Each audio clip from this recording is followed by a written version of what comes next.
new infectious diseases shatter our daily lives? What if we become targets of cyber attacks? What if we lose control over new technologies? Emerging security challenges are multiplying rapidly. Global crises are threatening our lives and safety. Now is the time to stand together against emerging security threats. Eminent experts around the world are providing the way forward for global cooperation.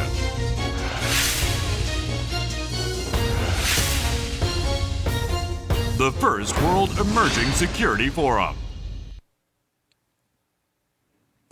Honorable guests, ladies and gentlemen, welcome to the First World Emerging Security Forum hosted by the Ministry of Foreign Affairs of the Republic of Korea.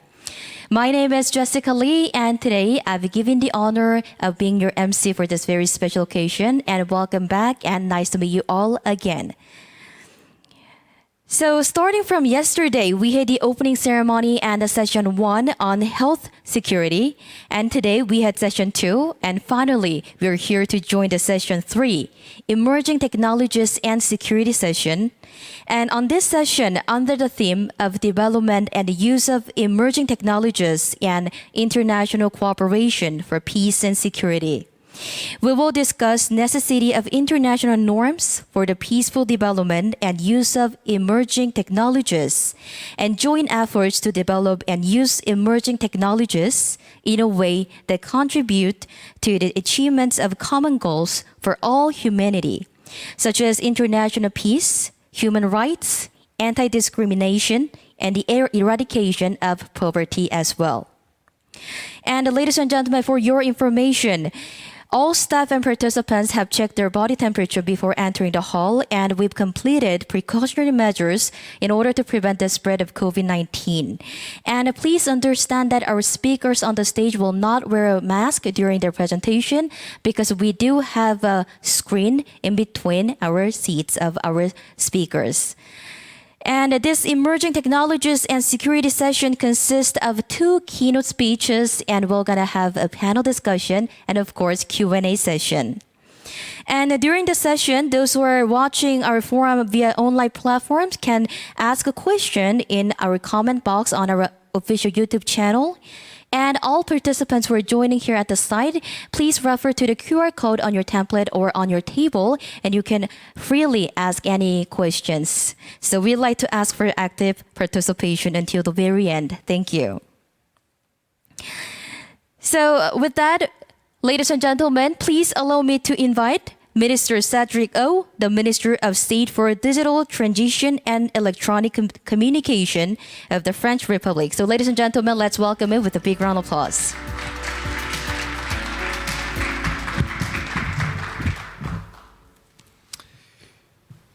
Well, Deputy Minister, honorable guests, ladies and gentlemen, I first want to thank you warmly, the Korean Ministry for Foreign Affairs, for setting up that debate on the new emerging questions that are raised globally for our security by, well, let's say, the current landscape of the global geopolitical issues. The issue of emerging technologies regulation is obviously one of the most challenging issues that our democracies are facing. And I think we can assume that to that extent, and to this regard, we live in an uncertain world. This is mainly for 2 reasons, I think. First, as you all know, Internet has been designed by its founders as a free space, maybe a libertarian space. It was encrypted within its protocols. And the Internet was designed as an area of liberty, of freedom, and they assume the fact at these days that regulation, states, public power was not welcome, at least, but perhaps not relevant. There were no border to its protocol, and it was designed not to comply with the democratic frameworks that has been designed primarily. It has been an area of freedom. It still is. Without the internet, we would never have had the Arabic Spring, for instance. But what we can see lately, what we have seen, is that to some extent, the utopia that was at the core of the internet has transformed into a dystopia. Who are the one making the most of the internet and its protocols today? Cyber criminals, terrorists, authoritarian state, and so on. What we see is that, to some extent, in the loopholes of the internet, a new world has emerged, which is not the one we were expecting. The second thing that caused most of the problems that we are facing is that emerging technologies, AI, quantum computing, cybersecurity, also technologies related to life science, have been raising new ethical and democratical questions. And the problem is that they have emerged at a time where the conflictuality that we are living at the global level makes it difficult to reach a consensus on its regulation. So they are developing to some extent without any regulation. And that development is bringing about new doubts in our population on technology. If we look at what happened lately in the West, yellow vests, the Brexit, unrest in Chile, or even the redneck movement in the US, for part of our population, for a part of our middle classes, technology has become part of the problem. And this is where global disorder is converging with internal disorders, because there are echoes between those two issues. The internet and the cyber threats are creating an asymmetric situation. It's what we saw with Pegasus and the Pegasus issue. States that has not the power themselves to develop cyber weapons can rely on private company in order to address bigger states.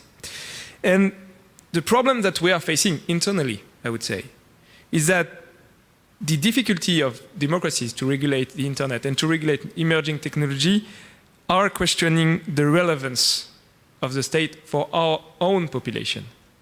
If, to be a little blunt, if the only countries that can efficiently regulate the internet and emerging technologies are authoritarian countries, at the end of the day, population and people will vote for authoritarian solution. So the answer is not easy, but I think that we must stick to one principle. Democracy is a solution, and democratic governments have the key. It's bringing about two consequences. The first is that we must rearm the public power. We need more regulation. Over the past decades, our states have been to some extent giving up regulation to private players. This is what we saw with the emergence of big techs and on unregulated areas within the internet. So we need to reinforce regulation, be it on child protection, content regulation, competition, and so on and so on. This is not only internal issues. This is a question of geopolitical balance, because illiberal countries are playing in the loopholes of the lack of regulation of our democracy. The second consequence is that we need more multilateralism, but efficient multilateralism. We have gotten accustomed to some efficiency within the multilateralism, and this is killing democracies. This was the goal, for instance, of the Paris Call on cybersecurity that was joined by South Korea, and that the US and the EU have been joining last week at the Paris Peace Forum. The answer can only be multilateral.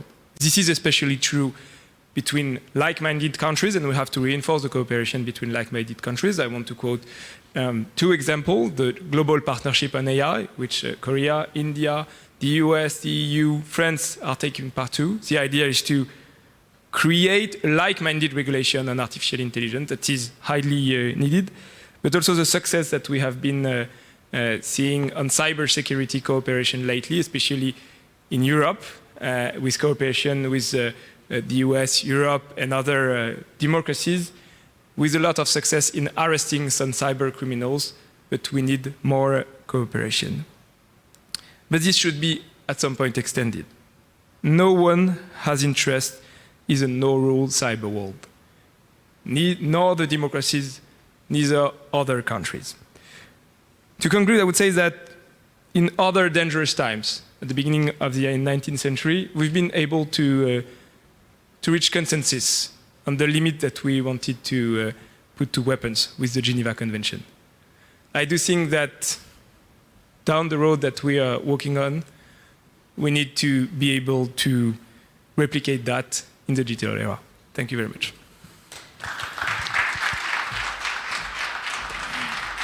Minister, thank you very much for visiting here, and thank you for gracing our forum with your presence, and thank you once again for your meaningful words.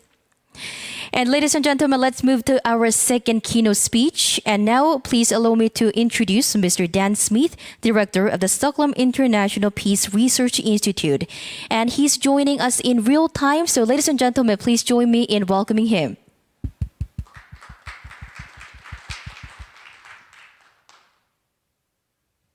Yes, Director. Thank you very much. Yes. Thank you very much for welcoming me to this forum. And Deputy Minister, ladies and gentlemen, I'm very pleased to be here, and I'd like to thank the Ministry of Foreign Affairs of the Republic of Korea for inviting me to speak to you today and for establishing this extremely important discussion.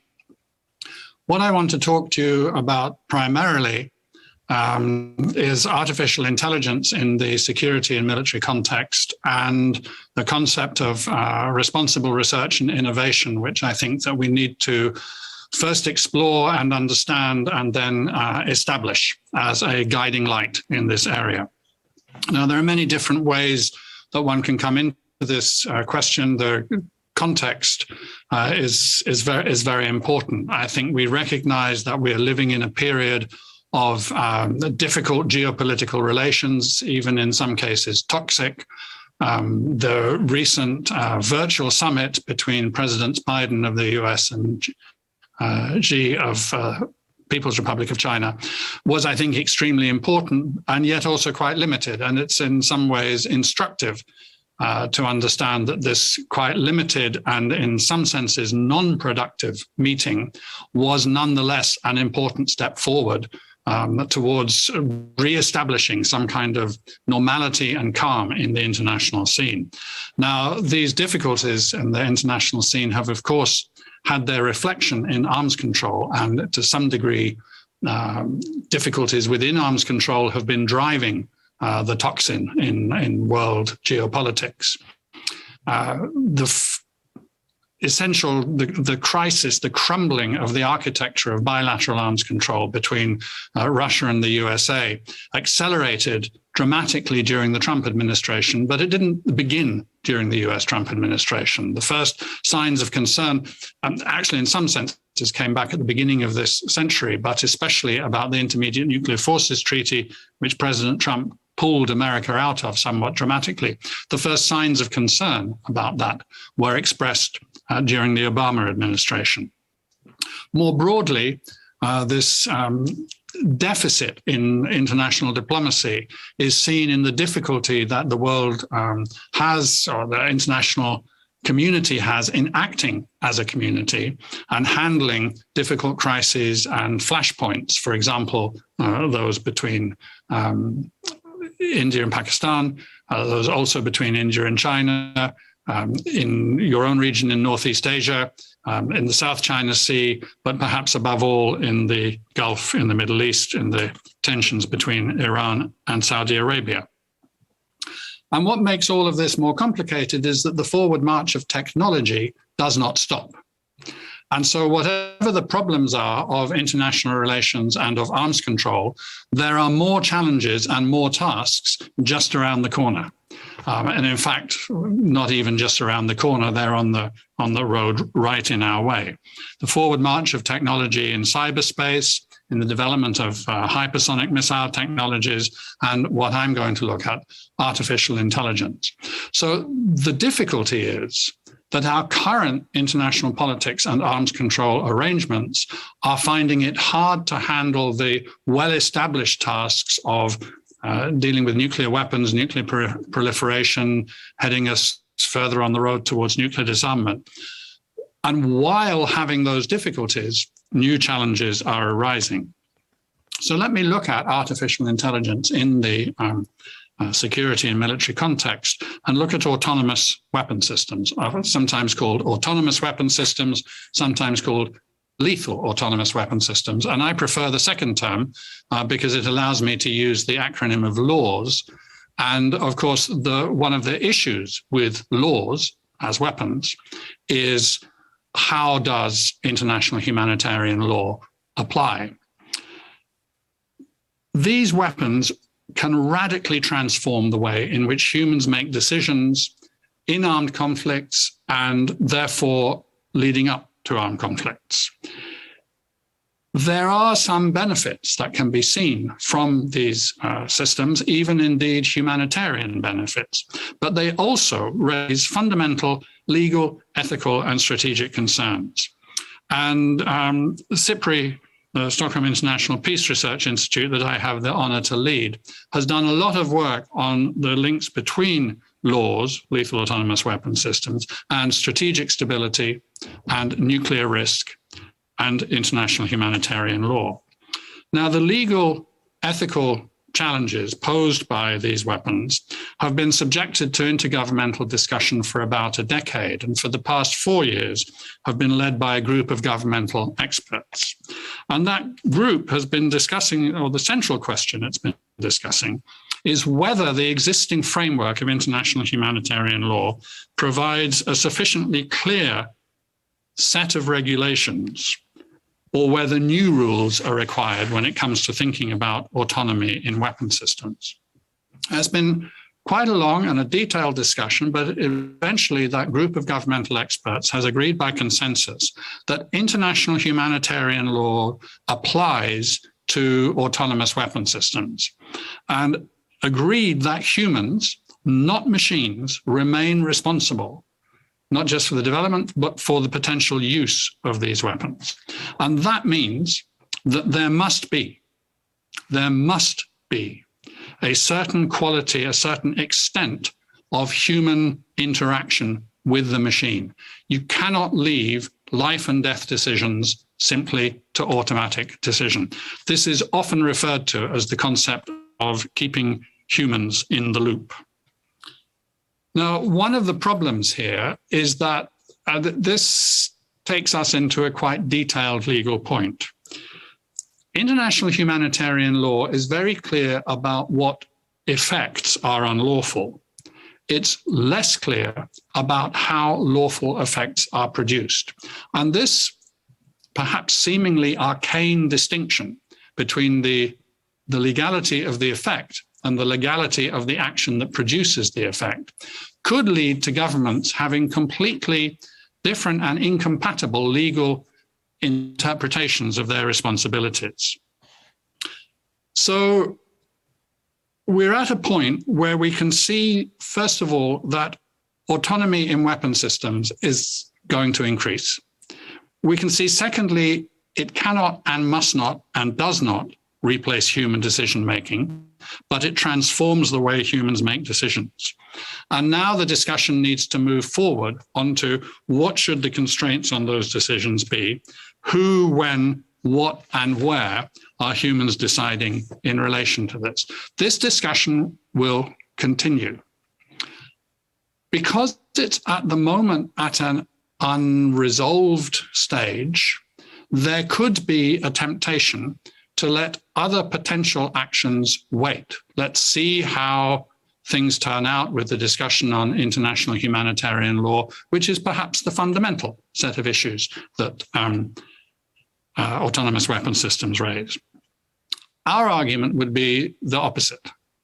Our argument would be that because the situation is unresolved, because the interpretations of international humanitarian law are not yet clear, it is therefore all the more important to move towards, as I said, exploring, asserting and establishing the idea of responsible research and innovation.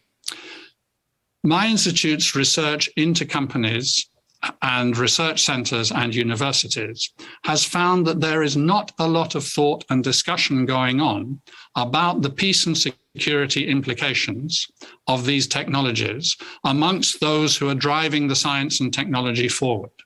And we would suggest that that is where the discussion needs to start. That responsible research and innovation requires that companies, research centers, and universities mainstream peace and security implications into their discussions, into their development strategies, into their interaction. We would argue that these concerns should be linked to internal compliance mechanisms within the companies, within the research centers, and within the universities. And we would argue that those need to absorb ethical principles related to international humanitarian law, even if the fine details of legal interpretation have not yet been sorted out. Focus on the principles rather than on the fine detail. And for governments, and to a considerable degree also for appropriate intergovernmental organizations and agencies, I think it's really important that they engage the companies, the research centers and universities in a dialogue over these issues, identify, discuss and agree the ethical principles, both for research and development and for eventual deployment and use, and that they also support with resources, with financial resources, education and training in these issues across the board amongst those actors who are, as I said, driving this science and technology forward. So we have a difficult international environment. We have a challenging set of tasks ahead. We have fundamental questions about ethics and peace and security raised by the technologies that are under development. We need to take a responsible approach, not just to the eventual deployment, but to research and innovation in these technologies. Thank you very much for your attention. I'm looking forward to comments and questions, and I'll stay for the rest of the session. Thank you. Director Smith, thank you very much for your meaningful word, and thank you for joining us in real time. Thank you very much. And now, ladies and gentlemen, we will commence the panel discussion session and a Q&A session, and we would like to have our chairperson and a panelist to the stage.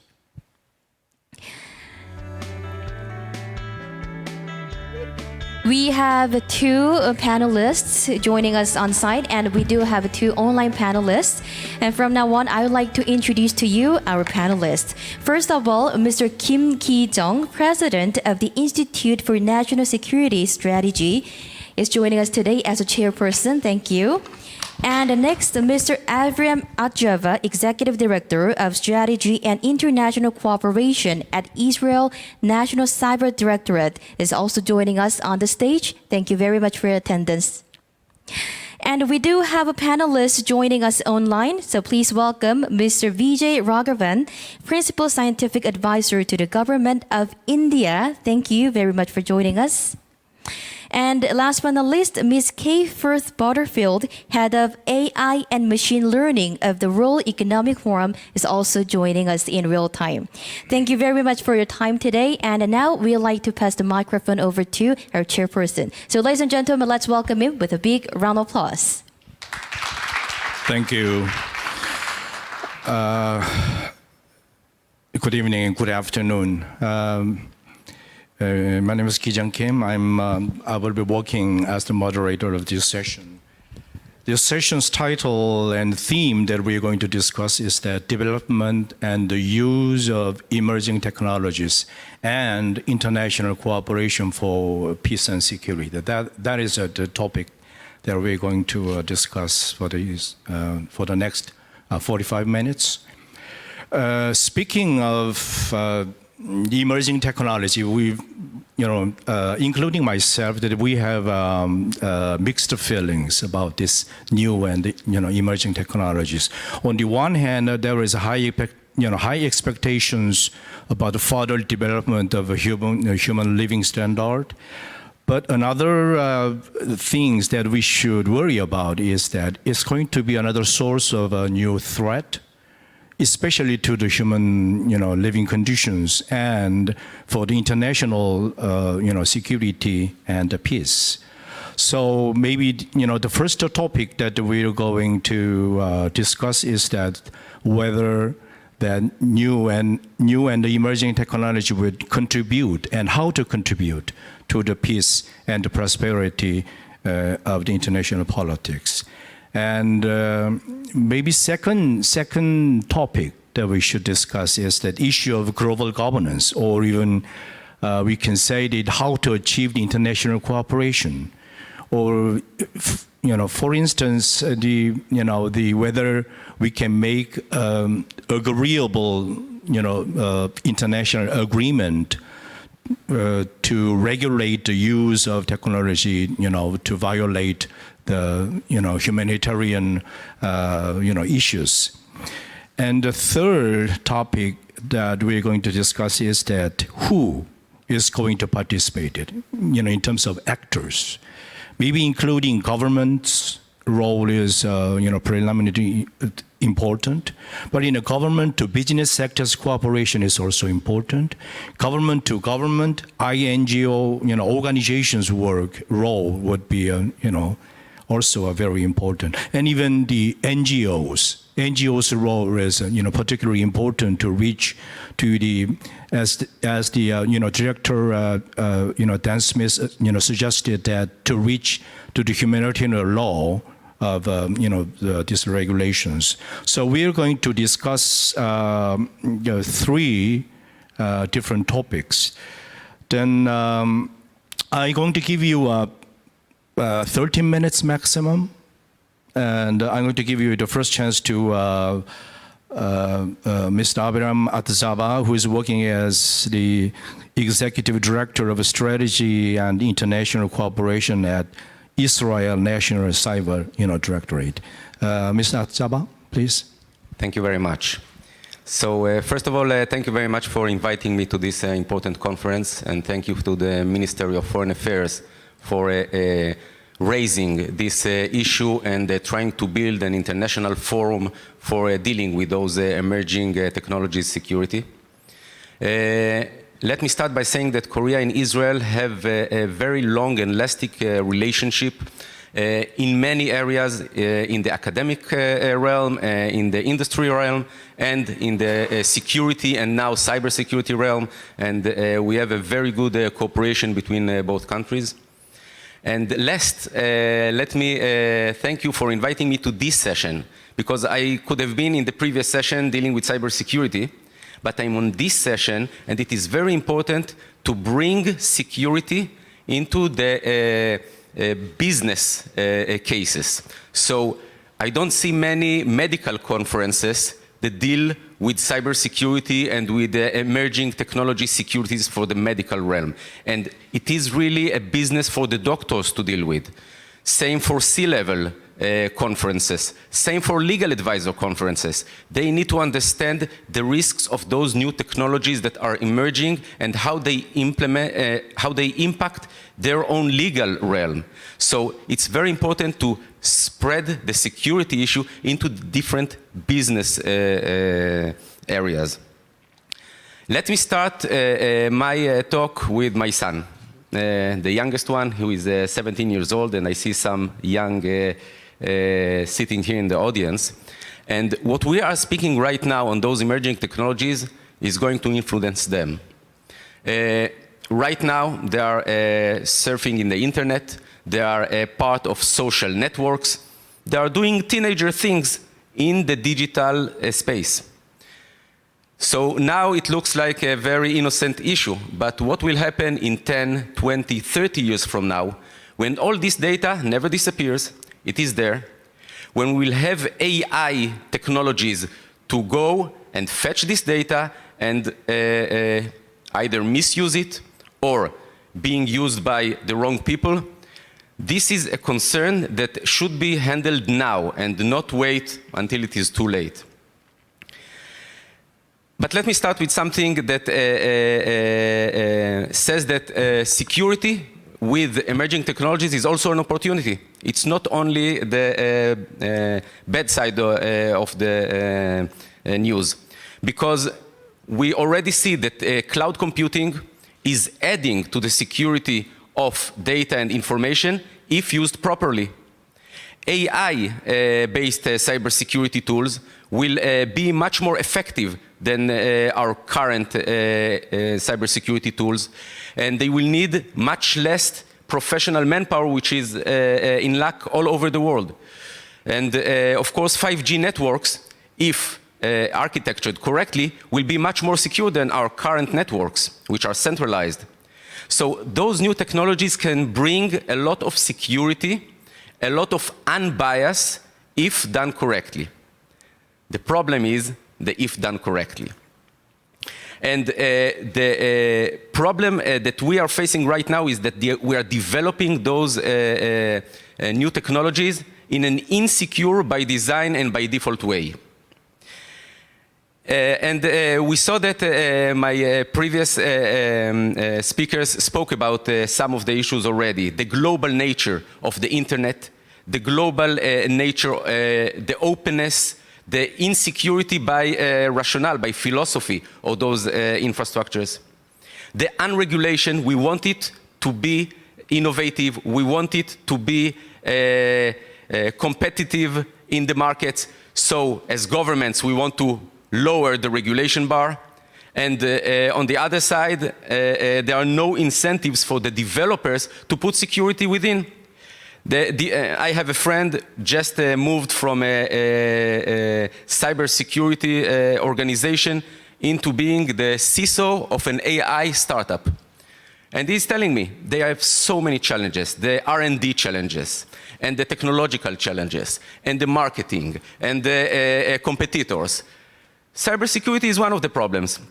And if there is no market incentive for it, they will not do it. And we, as governments, have to make sure that they have the market incentive to do it. Because we don't want to put strong regulation, as in the previous session, in the cybersecurity session, was stressed and mentioned. But on the other side, we don't want to leave it in the jungle way, because the jungle forces will win. Norms, frameworks, methodologies are very important. And all the previous session was discussing it, and there is a very important and long-term impact for those issues.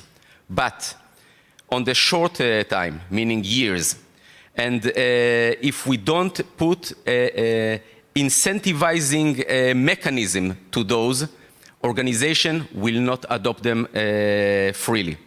And we have, again, as governments, to create the collaboration between us in order to incentivize them to incorporate it. Last thing for this opening, maybe, is that those new technologies are paradise for attackers. AI attackers are already out there, meaning that we see attacks that we know that are not generated by human intelligence, but by an artificial intelligence. It's beginning, but it will be much more because they are efficient and they are very widespread. All those new IoT and IoE, Internet of Everything technologies that are putting internet everywhere broadens the attack surface exponentially, meaning that from every node, even in this conference room, we can go and attack through some hops very important assets.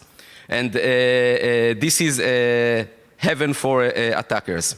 And attacking AI itself, the learning mechanism, in order to cause biases, in order to cause the smart transportation problems. For example, internet in the future, in the near future, is going to be everywhere. You know the metaverse buzzword that is running now? It's going to be everywhere, and for attackers, if we don't build this metaverse in a safe and secure by design and by default, it's going to be heaven for them.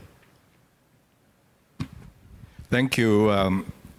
We have two other panelists who are connected with the Zoom. I'd like to invite first Mr. Vijay Raghavan, who is working as the principal scientific advisor to the government of India. Mr. Raghavan, please. Thank you very much, Mr. Ki-Jung Kim. One of the nicest things about speaking after my distinguished predecessors is there's really more and more to say about less and less. Almost everything has been covered and covered so well. So the opportunities and dangers of AI, machine learning tools, the internet, and how regulation needs to be balanced has been well stated. And the need for regulation itself, I think Minister Cedrico pointed out very importantly that regulation needs to be there and you can't have an unregulated space. The challenge is how can one implement regulation in a context where the whole system is so large and dispersed, and that comes to be a very big technological challenge, a legal challenge also, but a technological one. And technologically, it's a cat and mouse game going on forever, where there will be all sorts of loopholes coming in. So I will just address that component very briefly and go to another sector which has not been touched, which is the life sciences. In the previous context on regulation, a very simple philosophical problem needs to be addressed. Historically, those who've had knowledge have had power, and today those who have extreme knowledge will have extreme power. And therefore, the dispersal of knowledge and the ability to be leaders in AI and other related technology needs to be there. And therefore, large populations in the countries of the South, in Latin America, Africa, India, parts of Asia, need to be partners in creating and using the tools of AI. Otherwise, they will be only the recipients and who will be told what is good for them, quite often very wisely, but this will be a disempowerment and a disembowelment of human capacity in these large countries and large continents. So training on a large scale is our best bet against misuse and misregulation of AI, and all those tools need to go on a large scale. And technologically, that's feasible now. That will also lead to responsible economic development and attending to aspects related to environmental safety and health and agriculture benefits and so on. Let me just address another emerging technology, which is closely tied to AI and information technology, but has its own deep domain understanding and regulation, which now needs to be revisited. And that's the area of life sciences.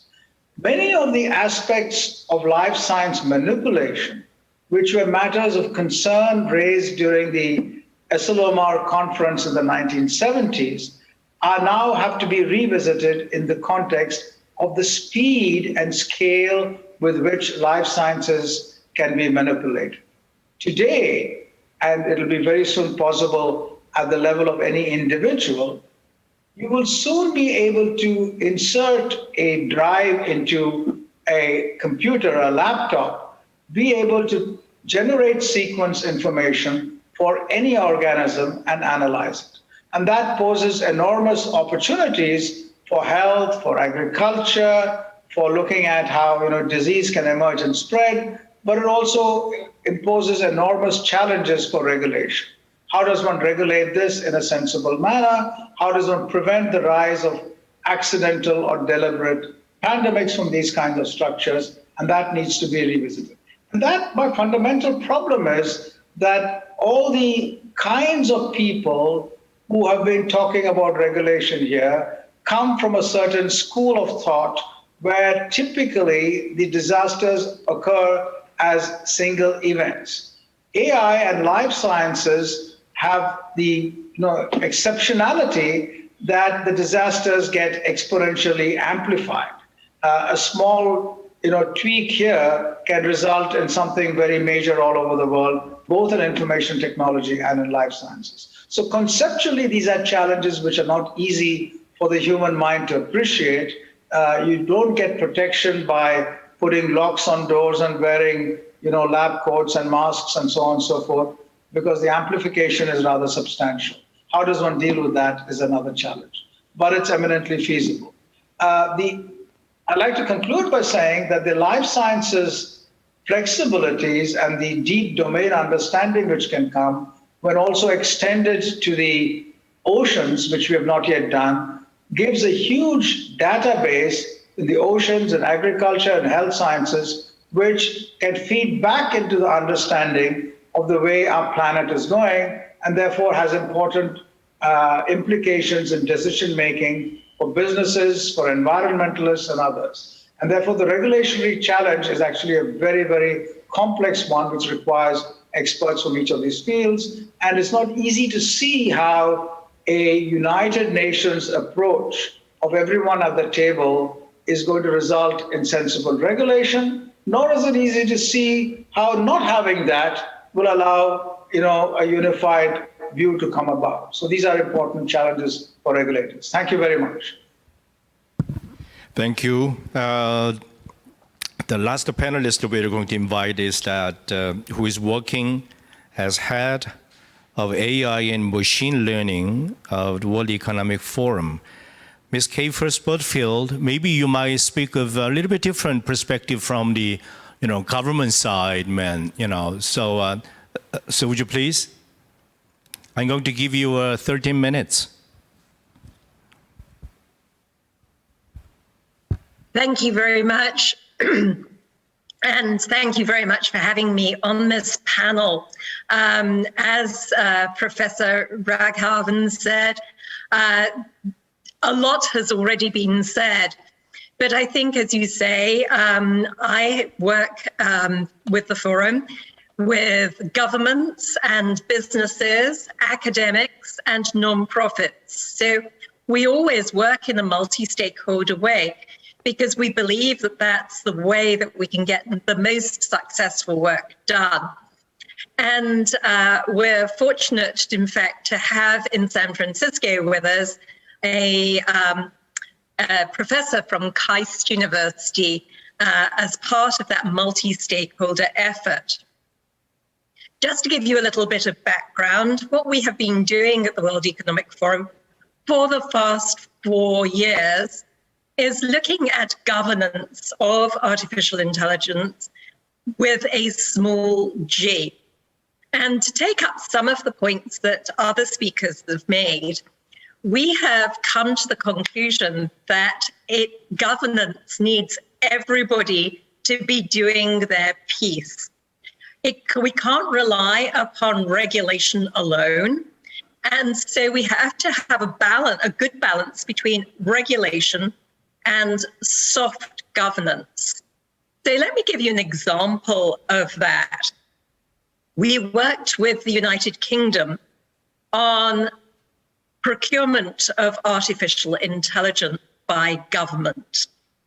And the reason that the United Kingdom was interested in doing this is that they know that to actually regulate takes a long time. We're seeing that already with the EU putative regulations. And yet they wanted to do something sooner than they could if they regulated.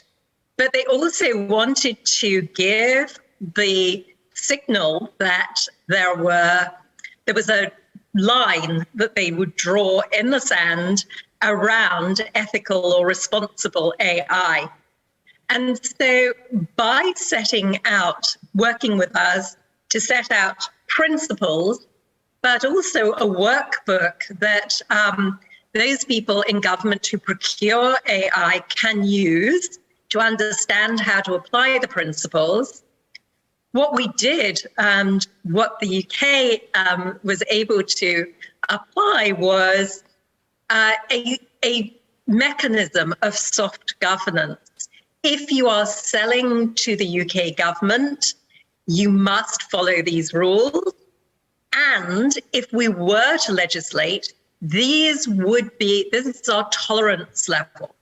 And so what the UK hoped would happen by that is that it would encourage all companies to reach that bar. And also it would encourage a an ecosystem of startups, because this concern that is amongst a lot of companies of what regulation will come and what will it look like would abate in that case. And what's been interesting is that through our partnership with the Inter-American Development Bank, we have now they are now rolling this work that was tested with the United Kingdom out across Latin America. We have interest from the Japanese government to also use this framework. And we've been working with the Department of Defense in the United States. And so although it's not global regulation, what we're seeing is a sort of global take-up of a type of governance measure. On the company side, obviously we work with a lot of companies. On the company side, we've been doing work to ensure that companies think of themselves as AI companies first and sectorial companies second. And the importance of this is that if you are going to use AI in every part of your company, then you really have to understand how to build a firm foundation of responsible AI in your company before you then use AI in your sector as well, because you're transforming not only your business sector with AI, but you're also transforming the way that you do business and the way that your company works. And the professor mentioned the need for training. What we have noticed is that most companies are not going to be truly successful in digital transformation with AI without that training across their current employees, so that everybody understands the mission and everybody understands what AI is doing in the company. One of the other things that I would say is that AI is awash with principles. So I was part, the professor mentioned Asilomar in the context of bio, but I was part of the Asilomar principles for AI. Since then, we found that I think we've got now about 190 sets of principles. But what we need to do is think about how we move those principles into practice. I've given you 2 examples of work that we're doing, but also we need to think about other things and particular uses of AI. So we've just done a big piece of work with Interpol and the United Nations and police departments around the world to think about how to responsibly use AI facial recognition in law enforcement. So when we think about what governments can do and what mechanisms are at our fingertips, it might not be government regulation, because I truly think that it's going to be very difficult to get all governments to pass the same regulation, but it may be looking for different ways that we can actually move the needle globally. And in conclusion, I'd just like to mention something that we started this year, the Global AI Action Alliance. We noticed that there were a lot of international alliances around AI, and there were companies doing good work around responsible AI, but they weren't talking to one another properly. And so the idea of the alliance is to bring everybody in one tent and get them talking and learning from one another. And we're really pleased that, for example, the Global Partnership on AI that Cedric O mentioned, OECD, UNESCO, UNICEF, and some of the biggest companies in the world are now coming together within that alliance. And that's another way of thinking about getting everybody to the table and making decisions together. Thank you. Thank you, Kay. At this moment, we have to invite Mr. Dan Smith again, because you are the main speaker of this session. You spoke of the possibility or even challenges of an arms race, which could be combined with the new technology. So, is there any government, any possibility to make international or intergovernment agreement to take a control of the pace of the arms control over the world? And the question is, who will be the best best player to initiate, if we could? Dan? I mean, the short answer to your question is to say that the best scenario would be that the great powers sat down together, because they are the ones with the access to the resources, the technology, the military establishments, the strategic reach to exploit these technologies in a sense, you could say, in shorthand, in both the best and the worst ways. So we just had a conference, the Stockholm Security Conference here in Stockholm, which we convened. And one of the issues was, for example, what is so-called cyber hacking left of launch, meaning the possibility of these different technologies intersecting in a way that the advances in cyber technology could allow actors of one kind or another to hack into even some of the most protected systems in the world. And if that were to happen in a way that allowed an actor to intrude into the launch sequences and protections of major weapon systems, then that would be extremely worrying.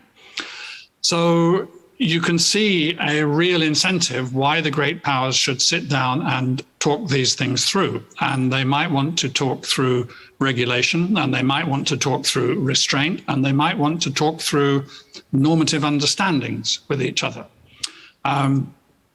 Even in the worst of international conditions, it is possible for adversaries to have that kind of an understanding. A historical parallel that sort of appeals to me in this light is that at the end of the 1970s, the USA and the Soviet Union came out of their what was known as détente, their period of improved relations with each other, into a new Cold War. And one of the casualties of that was that they did not come to a follow-up agreement on strategic arms limitation, Strategic Arms Limitation Treaty, SALT, SALT, it was known as, and this was SALT II. SALT II was worked out and it was agreed by the negotiators, but it never entered force. And yet, both the USA and the USSR respected in detail the limits which they had worked out in the SALT Treaty, by which they were not bound. In other words, they accepted that restraint was important, and they did so on the basis of an understanding with each other.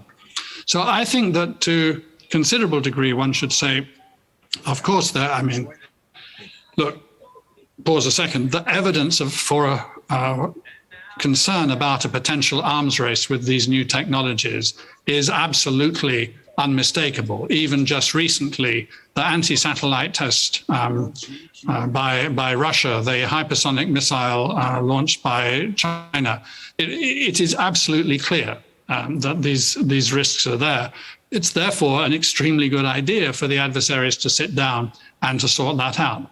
However, given the current circumstances, I would say it is also extremely important that the medium and smaller powers step up and put pressure onto this, especially the allies of the respective superpowers, to explain why it is important that they put their differences to one side and do start to talk together, to explain why it is in the interests of, whether it's Korea or Sweden or France or Brazil, South Africa, India, that these talks do go ahead and that a stable international environment is reestablished.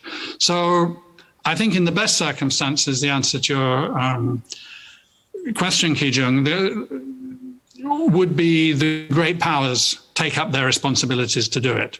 Since we're not in the best of circumstances, I think that we look for pressure on the great powers in the international forums from others to do it. How about the initiating role of the global think tankers? Yours. Maybe you can initiate the ideas. Well, we launch ideas out. We make sure that those ideas are derived from the evidence as much as it's possible. We get into detailed discussion with the governments. A lot of our work on autonomous weapon systems has actually been, and on artificial intelligence in general, has been done with the International Committee of the Red Cross. So we work together with governments and with other big players to try to float our ideas out. And then the question is, who picks them up? Now, here's an encouraging moment that the Ministry of Foreign Affairs of the Republic of Korea is convening this conference, hopefully listening, having an opportunity to move forward with these ideas and to introduce them into discussions with its regional neighbors and with the USA and with others. Right, thank you, Dan. We have two different questions received on online. One question will be given to Mr. Atzaba, and another question will be given to Mr. Dan Smith and the K. First Butterfield. And if we have a time, I'm going to ask you, the third question to Mr. Raghavan.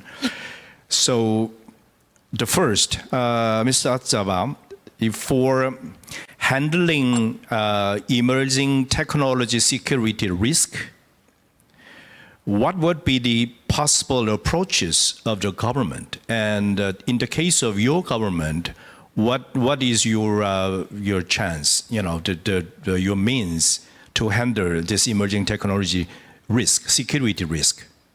Thank you.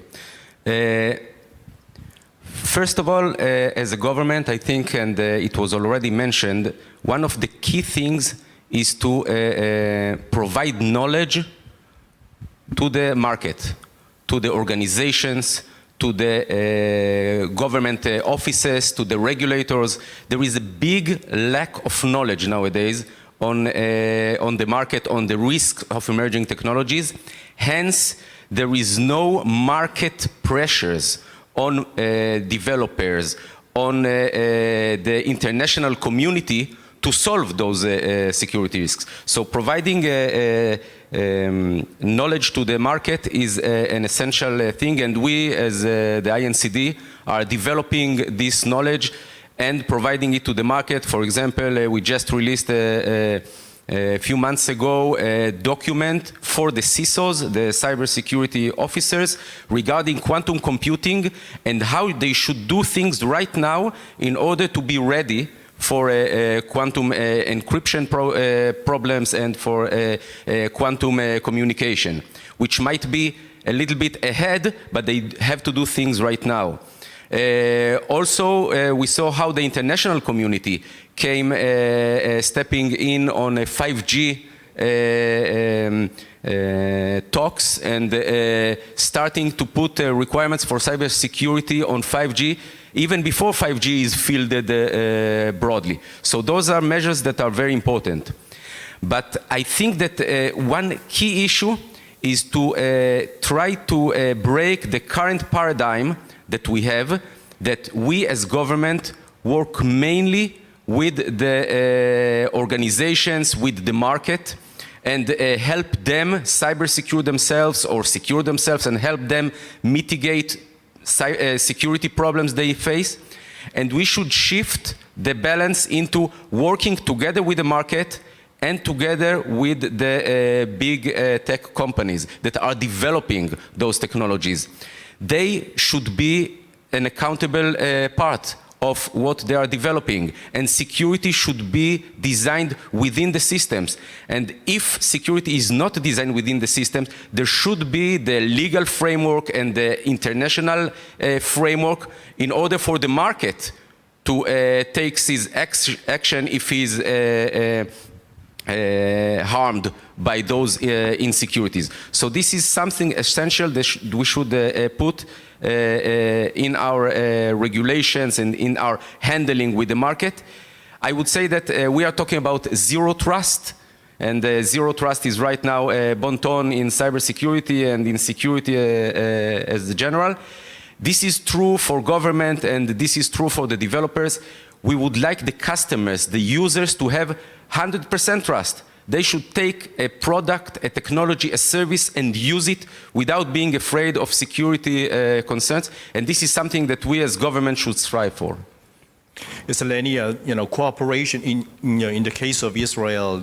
Is there any, cooperation or even collaboration between government and the business sectors for handling these new and the emerging technologies? Yes, of course. We created in Israel an ecosystem which comprises of the government, the industry, the academia. All are sitting down, working together on solutions. Also in the international realm, the GPAI was mentioned, so we are part of the GPAI, and there is a NIST initiative for designing a framework for AI, so we are part of it. We are trying to put our role as part of the international activities to build the knowledge and the norms of how to handle AI, both internally and in the international community. The solution should be international. It will not be local solution. Every country that will try to solve it by itself will not succeed, and every country that will not be part of this solution is jeopardizing the overall solution. All right. The next question raised by the online is, it will be given to Dan and Kay. Maybe you for this question, you will need some sort of imagination. The question is like this: which emerging technologies can pose a security threat to human beings in the future? That was the first question. The second one is that, are there any lessons learned from our past experiences, especially with the development of AI? So, first question, you have to use your imagination. The second one is maybe you have to learn from history. So, can I give a chance to Kay first? Kay?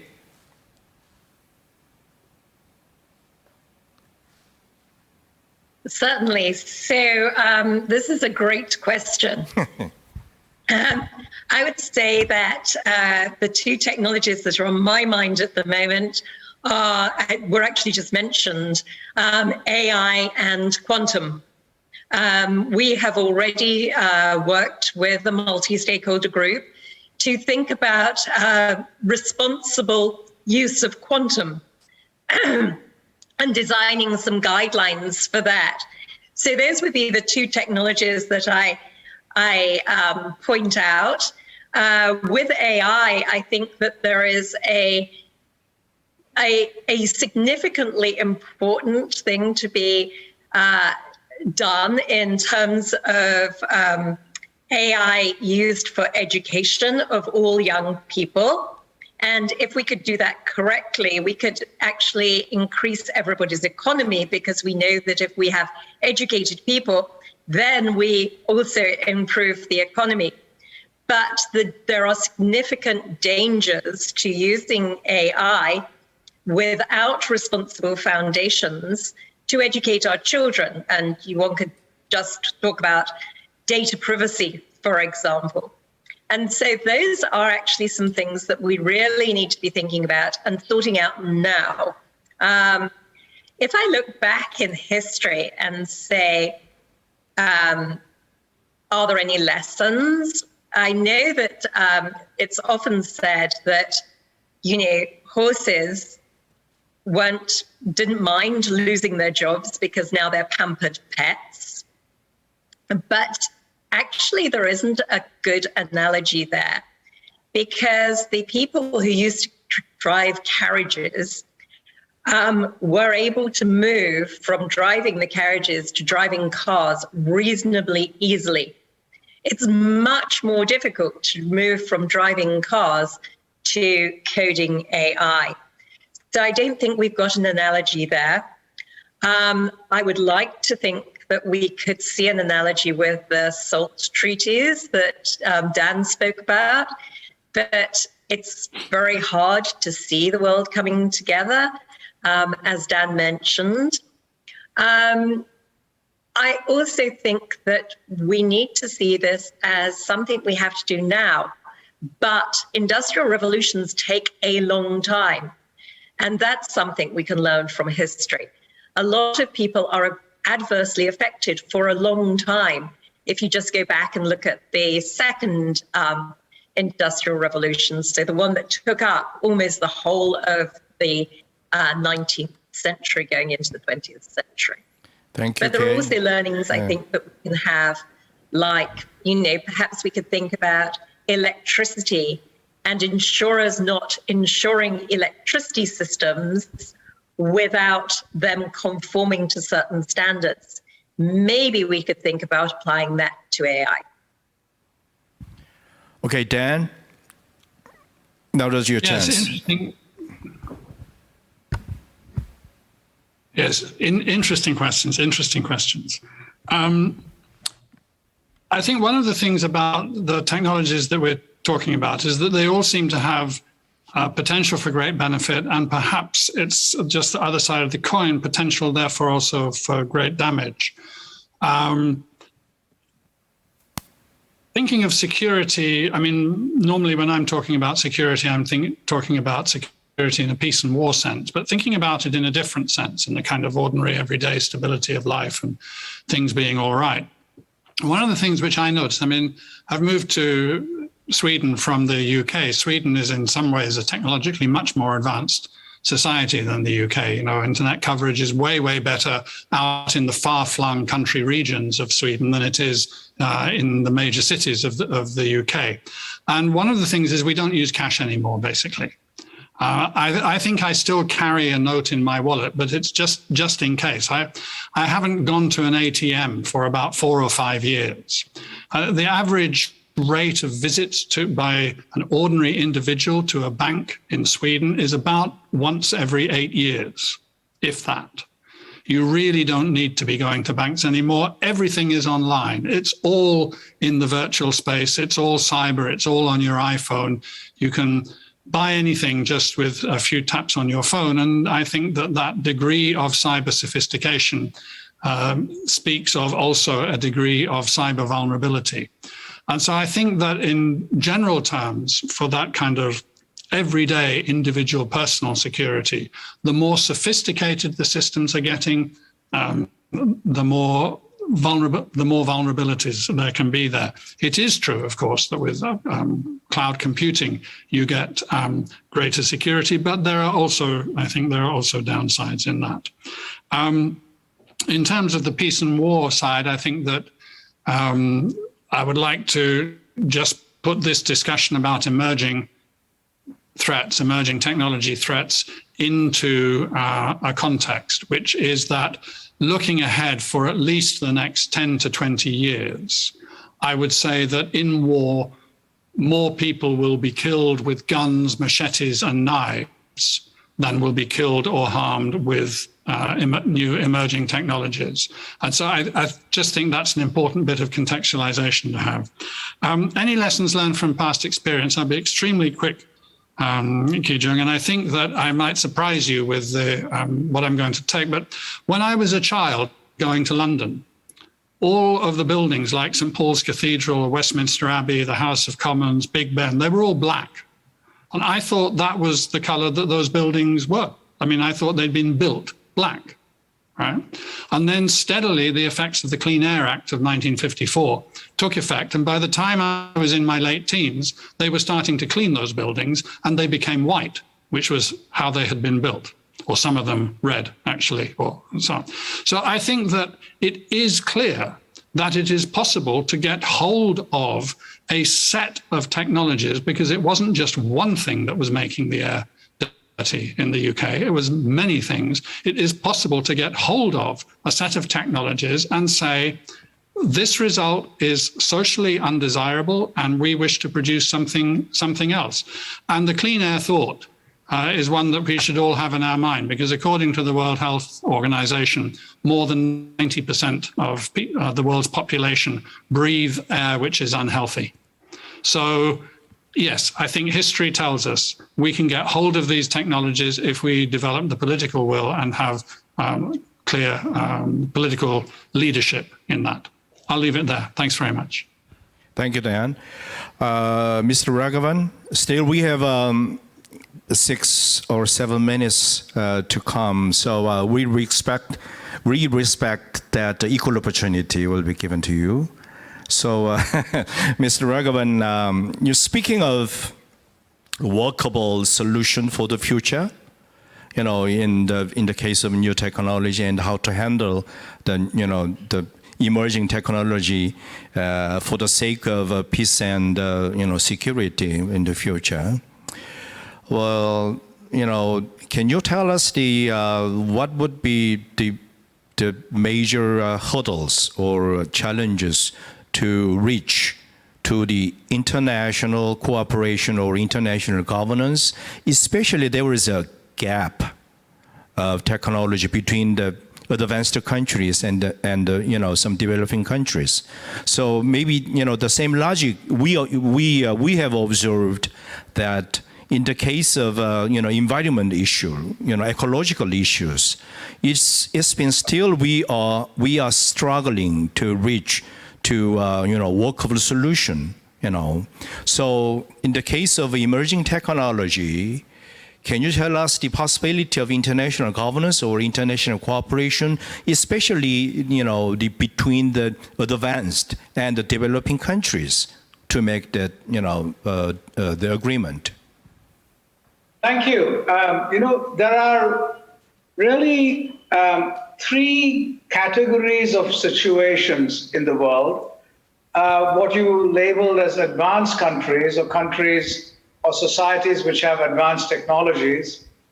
Then there are others who can understand these technologies and apply them, but who are far behind in the development of these technologies. And then there are a third set of countries where the fundamental educational and research system needs to be put in place to be able to even understand and use these technologies. And they would largely be importers and users in a dictated manner rather than in a autonomously developing manner. Now, in this situation, we also need to view how we came about in this planet, brought the planet to its environmental state, as also to its technological state. The environmental state came about by largely Western countries taking the lead through multiple industrial revolutions and developing markets and products on a large scale. So there was a large group of haves and have-nots.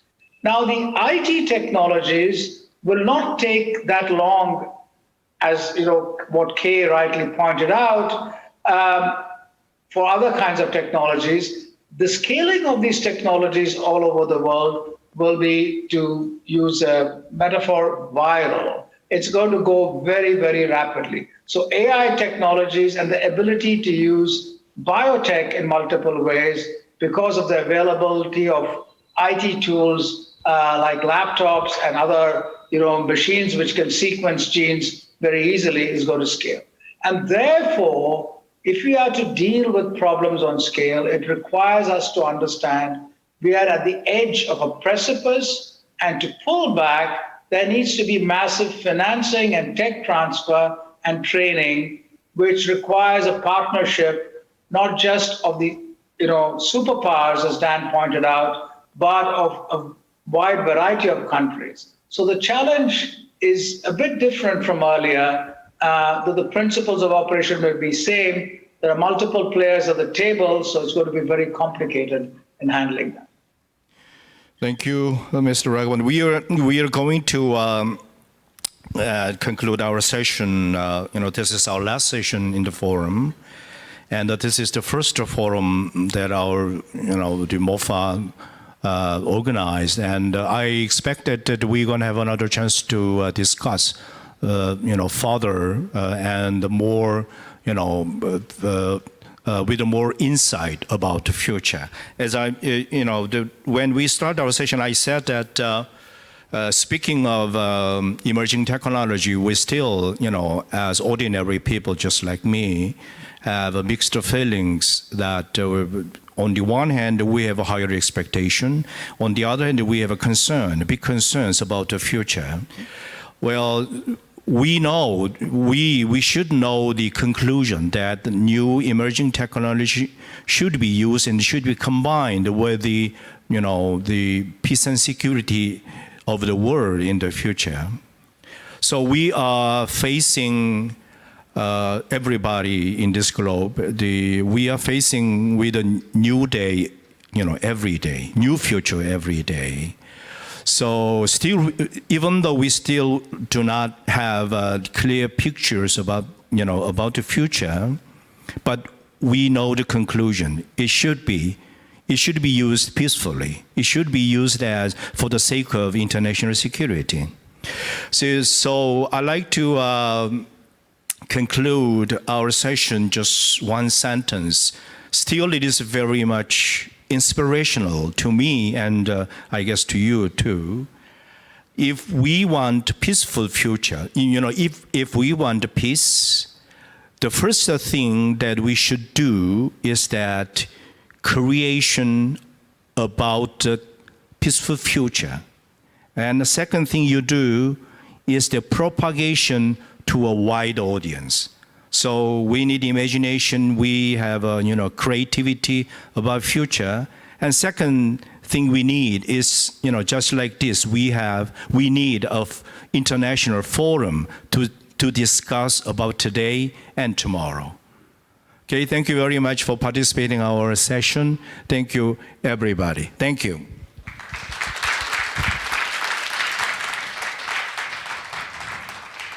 Thank you very much, our chairperson and our panelists who are joining us online and offline. And chairperson and Mr. Achaba, please return to your seats. Thank you very much for your time and your words. So, ladies and gentlemen, this brings us to the end of the session 1, Emerging Technologies and Security session. So we have shared insights and thoughts under the theme of development and use of emerging technologies and international cooperation for peace and security. Thank you once again, and I hope you all had a meaningful time as well. And ladies and gentlemen, thank you to all of our participants for joining us yesterday opening ceremony and the session 1, and thank you for your attendance today as well. We had a time together session 2 and session 3, and of course we did have spent time for the special roundtable session as well. So for 2 days, under the theme of a future of multilateral cooperation in response to emerging security threats, we have discussed the importance of seeking multidimensional and integrated cooperation measures against not only health, cyberspace, new technologies, but also various other emerging security threats, and of course the possibility of developing international cooperation and solidarity. So we hope that this first World Emerging Security Forum was a very meaningful occasion to all of you, all our participants who are joining us both online and offline, in finding concrete measures of diverse emerging security threats. And ladies and gentlemen, thank you very much for your attendance today, and we do have our last part of this forum. So before we say goodbye and before close this year's forum, we have a very special time to have closing remarks.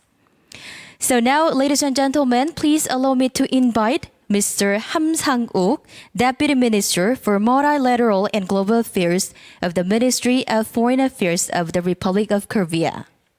So ladies and gentlemen, please welcome him with a big round of applause.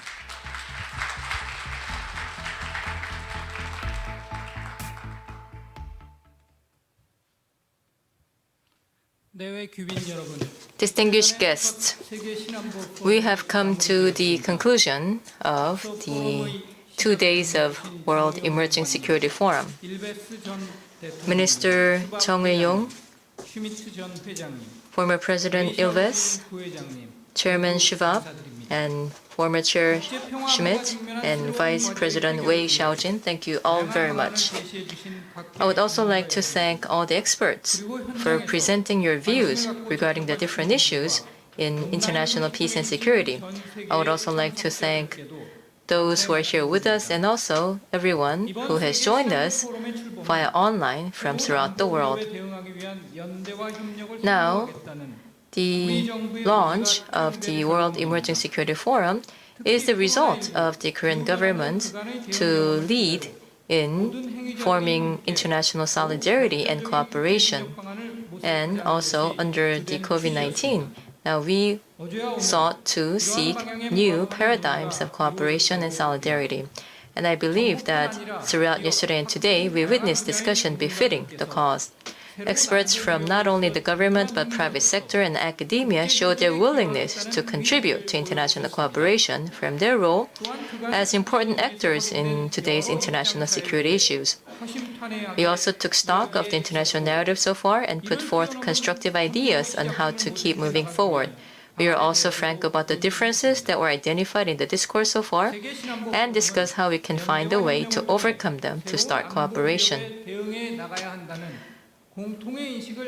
Under the common cause of seeking solidarity and cooperation to overcome the international security threats, we were able to once again ascertain the common perception that we must respond to these threats with solidarity and cooperation. Now, as someone who has been in charge of the preparation process so far from the inception, I dare say we were able to contribute to furthering the discussion and moving toward international cooperation. Of course, being the first installment, it was not perfect, and I see we have some homework to do. We need broader participation, in line with the founding spirit of this forum, which is to reach cooperation and solidarity among all stakeholders as we respond to emerging security threats. As such, we will keep increasing the nations and civil societies that participate in the forum, which will be held on an annual basis. Meanwhile, the topics of this forum, health, cyber, and emerging technologies, were indeed the biggest issues in 2021, but other issues are under discussion, for example, the semiconductor supply chain. We will try to select timely topics for the forum in step with such changes in international security landscape so that we can take leadership in contributing to addressing international challenges of emerging security threats. Building on the foundation laid today, the World Emerging Security Forum will try to establish itself as the foremost open forum on emerging security by offering more improved path for responding to emerging security threats based on international solidarity and cooperation with transparency. I ask for continued interest and support. We will come back to you next year as a better and more improved World Emerging Security Forum. Thank you. Thank you, Deputy Minister, for your very meaningful closing remarks. So our Deputy Minister Ham extended his sincere gratitude to all of our speakers and honorable guests, and of course participants who are joining us from home and abroad, both online and offline. And he also mentioned the goal and theme, and of course the importance of our forum. Thank you once again. And ladies and gentlemen, this brings us to the end of the 2-day-long journey of the first World Emerging Security Forum. Once again, thank you very much for your attendance. And this has been Jessica Lee, your MC, and thank you and goodbye.